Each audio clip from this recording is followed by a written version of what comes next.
بسم اللہ الرحمن الرحیم۔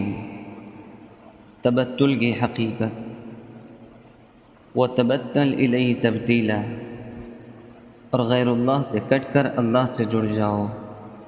حکیم الامت رحمۃ اللہ علیہ فرماتے ہیں کہ تبتل کی شرعی تعریف یہ ہے کہ علاقۂ دنیا پر، دنیا کے تمام تعلق پر اللہ تعالیٰ کا تعلق غالب آ جائے۔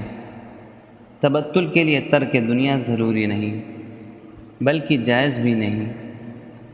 بال بچوں کے ساتھ اور کاروبار کے ساتھ رہتے ہوئے اللہ کی محبت کو اپنے اوپر غالب کر لو، اسی کا نام تبتل ہے۔ جوگیوں اور ہندوؤں نے سمجھا کہ دریا کے کنارے چلے جاؤ اور بال بچوں کو چھوڑ کر رہبانیت اختیار کر لو۔ ہماری شریعت میں یہ درست نہیں، اس لیے حکیم الامت رحمۃ اللہ علیہ کے الفاظ ہیں کہ علاقۂ خداوندی کو علاقۂ تمام مخلوقات پر غالب کرنے کا نام تبتل ہے، جس کو جگر مراد آبادی رحمۃ اللہ علیہ نے اس انداز میں پیش کیا: میرا کمال عشق بس اتنا ہے اے جگر، میرا کمال عشق بس اتنا ہے اے جگر، وہ مجھ پہ چھا گئے میں زمانے پہ چھا گیا۔ جس پر اللہ کی محبت غالب ہو جاتی ہے، جہاں جائے گا غالب رہے گا۔ جہاں جاتے ہیں ہم تیرا فسانہ چھیڑ دیتے ہیں، جہاں جاتے ہیں ہم تیرا فسانہ چھیڑ دیتے ہیں، کوئی محفل ہو تیرا رنگ محفل دیکھ لیتے ہیں۔ تصوف کے دو مسئلے ثابت ہو گئے، ایک ذکر اسم ذات کا اور ایک غیر اللہ سے منقطع ہو کر اللہ کی محبت کو غالب کرنے کا۔ تبتل اسی کا نام ہے۔ تبتل اس کا نام نہیں کہ بال بچوں اور کاروبار سب کو چھوڑ کر جنگل میں بھاگ جاؤ، بس دل خالی ہو جائے غیر اللہ سے، اور خالی ہونا بھی ضروری نہیں، صرف غلبہ ہو جائے اللہ تعالیٰ کی محبت کا۔ کانپور میں تاجروں نے مجھ سے پوچھا کہ دنیا کو لات مارو، اس کے کیا معنی ہیں؟ میں نے عرض کیا کہ دنیا کو لات مارنے کا مطلب یہ ہے کہ دنیا کی محبت پر اللہ تعالیٰ کی محبت غالب کر لو، کیونکہ اگر دنیا کو لات مارے اور ابھی 3 دن کھانا بند ہو جائے، ایسے صوفیوں کا جو کہتے ہیں کہ دنیا کو لات مارو، تو ان کی لات ہی نہیں اٹھے گی لات مارنے کے لیے۔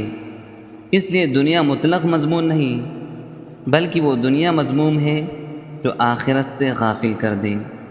یہ بات دوبارہ سن لیجئے، دنیا مطلق مضموم نہیں بلکہ وہ دنیا مضموم ہے جو آخرت سے غافل کر دے۔ وَإِن جَعَلْتَهَا وَسِيلَةً لِلْآخِرَةِ وَذَرِيعَةً لَهَا فَهِيَ نِعْمَةُ الْمَتَاعِ، اور اگر تم نے دنیا کو آخرت کا ذریعہ بنا لیا تو وہی دنیا بہترین پونجی ہے۔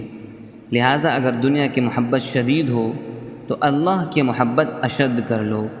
وَالَّذِينَ آمَنُوا أَشَدُّ حُبًّا لِلَّهِ، اللہ کی محبت کا پرسنٹج کچھ زیادہ کر لو۔ اس جواب سے سارے تاجر خوش ہو گئے۔ ان میں مفتی منظور صاحب، ناظم جامع العلوم کانپور بھی تھے، سائل وہی تھے، سب کے نمائندے وہی بنے ہوئے تھے۔ تیسرا مسئلہ، رب المشرق والمغرب، جب آدمی ذکر کرتا ہے تو شیطان فوراً بہکاتا ہے کہ تمہارا دنیا کا کام کیسے ہوگا، کل تم کو فلاں کام کرنا ہے، یہ کرنا ہے، وہ کرنا ہے، سارے دن کا کام پیش کر دیتا ہے۔ تو اللہ تعالیٰ نے فرمایا کہ رب المشرق، یعنی جو دن پیدا کر سکتا ہے، کیا وہ تمہارے دن کے کام نہیں بنا سکتا؟ اور میں رب المغرب بھی ہوں، رات پیدا کر سکتا ہوں، رات کی مشکلات حل نہیں کر سکتا ہوں؟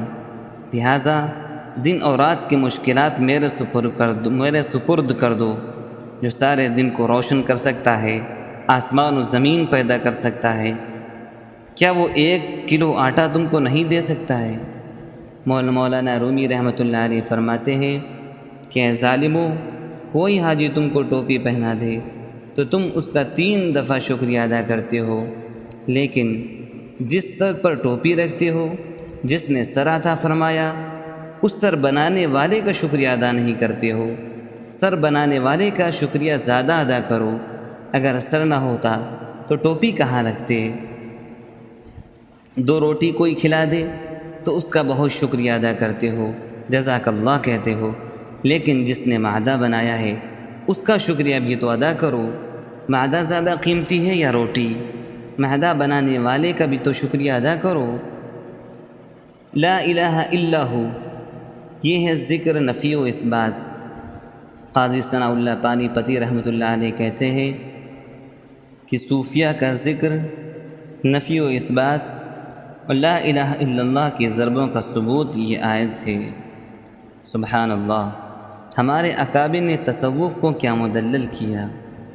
لا الہ الا اللہ یہی تو ہے، لا الہ الا اللہ ہوا کہ ضمیر اللہ ہی کی طرف جا رہی ہے، اللہ کے سوا تمہارا کوئی معبود نہیں، لہٰذا اپنے سارے وسوسوں کو بالائے طاق رکھو اور ہماری یاد میں لگ جاؤ۔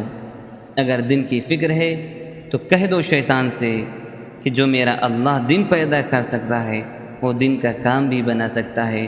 رات کی کوئی فکر آئے تو کہہ دو کہ جو میرا اللہ رات پیدا کر سکتا ہے اور آفتاب کے غروب کرنے پر قادر ہے وہ رات کے کاموں کے لیے بھی کافی ہے۔ فاتخذہ وکیلا، اب توکل سکھایا جا رہا ہے کہ جب اللہ تعالیٰ اتنا بڑا صاحب قدرت ہے جو مشرق و مغرب پیدا کر سکتا ہے تو اسی پر بھروسہ کرو، اللہ کو اپنا وکیل اور کارساز بناؤ۔ جب اللہ پر بھروسہ کرو گے تو سارے وسوسوں سے چھٹی مل جائے گی۔ جیسے چھوٹا بچہ اپنے پیٹ کی فکر کیوں کرے، وہ اپنے ابا سے کہہ دے گا، ابا اس کو 2 روٹی دے دے گا۔ اسی طرح ہم اللہ کا کام کریں تو وہ خود ہمارے پیٹ کا انتظام کرے گا۔ ہم ان کو یاد کریں، وہ ہمارے پیٹ کا سب انتظام کر دے گا۔ ایک کاہل کا قصہ۔ مولانا رومی رحمۃ اللہ علیہ نے لکھا ہے کہ ایک صوفی نے 3 سال تک دعا مانگی کہ اللہ بغیر محنت و مشقت مجھے روٹی دے دے، میں بہت کاہل ہوں، تو کاہلی کے راستے سے روزی دے۔ چوں میرا تو آفریدی کاہلی، روزیم دے ہم ذراہ کاہلی۔ جب آپ نے مجھے کاہل پیدا کیا، سست ہوں، کاہل ہوں، بحر الکاہل ہوں، تو کاہلی کے راستے سے روزی بھی دے دیجیے۔ 3 سال کے بعد ایک گائے اتفاق سے اس کے گھر میں گھس گئی۔ اس نے کہا آج دعا قبول ہو گئی۔ جھٹ چھرا نکالا اور بسم اللہ اللہ اکبر کہہ کر اس کو ذبح کیا، اور پھر دست، پیر، سینہ وغیرہ الگ الگ کر کے رسی میں باندھ دیا، اور آرام سے بھون بھون کر روزانہ کھاتا تھا۔ جس کی گائے تھی اس نے تھانے میں رپورٹ لکھا دی۔ پولیس تلاش کر رہی تھی۔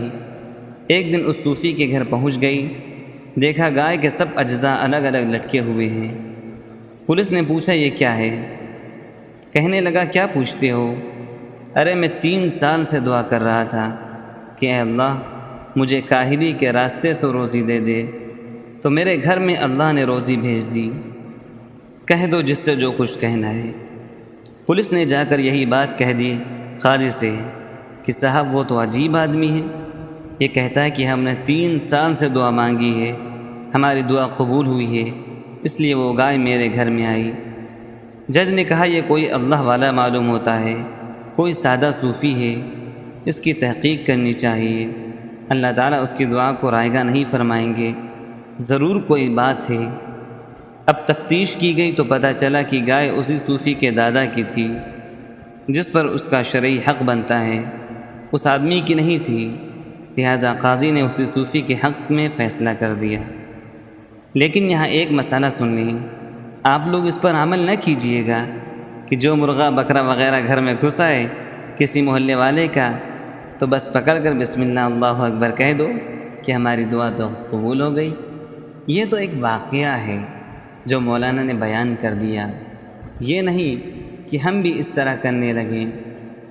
مثنوی شریف کوئی مسائل کی کتاب تھوڑی ہے، تو اس میں ذات کا ذکر، تبتل، لا الہ الا اللہ کا ذکر، نفی و اثبات اور توکل تک کے مسائل اس آیت کریمہ سے تفسیر مظہری کے حوالے سے ثابت ہوئے۔